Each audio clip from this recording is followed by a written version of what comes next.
Hello, my fellow samurais. With the release date of Nioh being postponed to 2017, I figured I would do some research about the game. And so, without further ado, I present to you 5 facts that you probably don't know about Nioh. Let's get started. Number 1. The most obvious fact that surprisingly some people still don't know about. Boy, that escalated quickly. Yes, in fact, we have a Westerner protagonist that's vaguely inspired in a real-life character. William Adams, an Irish navigator who shipwrecked in Japan in 1598, later becoming a key advisor to the shogun Tokugawa Ieyasu, and also the first Westerner to become a samurai. And, as you probably notice, there are several important historic figures of the Japanese history that are also being portrayed in the game, as the ninja Hattori, Nobunaga, Tokugawa Ieyasu himself, Tachibana Muneshiga, and amongst many others. Have you ever wondered why the game is titled Nioh?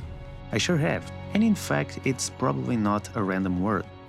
Nioh, or Kongorei Kishi, are the 2 buff dudes guarding Buddha, standing today at the entrance of many Buddhist temples, in the form of frightening wrestler-like statues.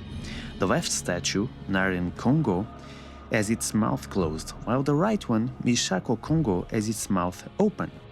The right one is pronouncing the first letter of the Devanagari alphabet, pronounced A, while the left one is pronouncing the last letter of the alphabet, pronounced These 2 characters together symbolize the birth and death of all things, which in fact goes very well with the theme of the game, since you are constantly dying and being revived. So it's just a coincidence, you might say, but the game developers do have some more Buddhist influences. For example, the Amrita, the currency of the game, it's also related to Buddhism, as a blessed substance used in the beginning of all tantric Buddhist rituals.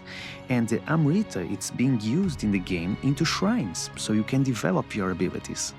So you are performing a Buddhist ritual yourself. Pretty cool.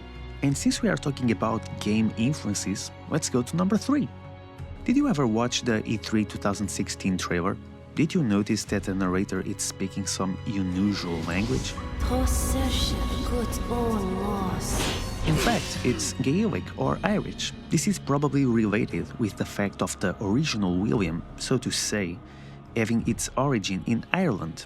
We can only infer for now that this narrator belongs to the homeland of William and it's somehow connected to him, allowing him to defy death, reviving after each deadly encounter with the dangers of Japan, allowing him to reach for his ultimate goal. Now let's move to number 4 and see some gameplay secrets. Let's start with the cute cat that Hattori draws from his kimono. If you watch the cutscene, you see that he is telling time by looking at the cat's eyes. In fact, this was a method used by ninjas in the old good days to establish the time of the day. This technique is called the cat's eyes sundial, and it tells time based on the aperture of a cat's eye. Super ingenious guys, these samurais. And also, we know from the Nioh Facebook page that the cat is possessed with the long-living spiritual guardian Nekomata, who will aid William with his strong knowledge of the supernatural and history of the land. When playing the beta, did you come across a little guy that jumped out of a chest in Twilight mode, scaring the shit out of you and you killed it? I know I did.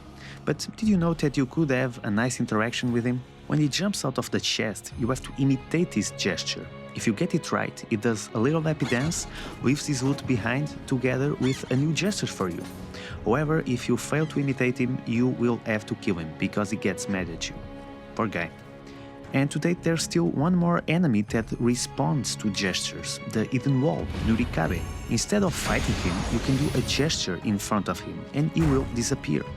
And for a bonus secret, did you notice that guy playing a guitar? That's not a guitar, you idiot. No? Shut up, let me do the talking. Okay, shut up. Did you notice that guy playing a biwa? Yeah? Then you must have noticed that the biwa is forcing him to play. This is called a biwa boku boku, a special type of yokai that possesses man-made household artifacts that have been forgotten and neglected after 100 years have passed since it has been manufactured. Ugh, it gives me the chills, man. And this makes the video. Hope you liked it. Did you know everything? Or did you learn something new with this video?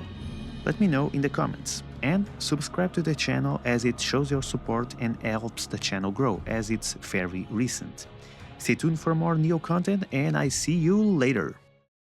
Instead of fighting him, you can... Fighting...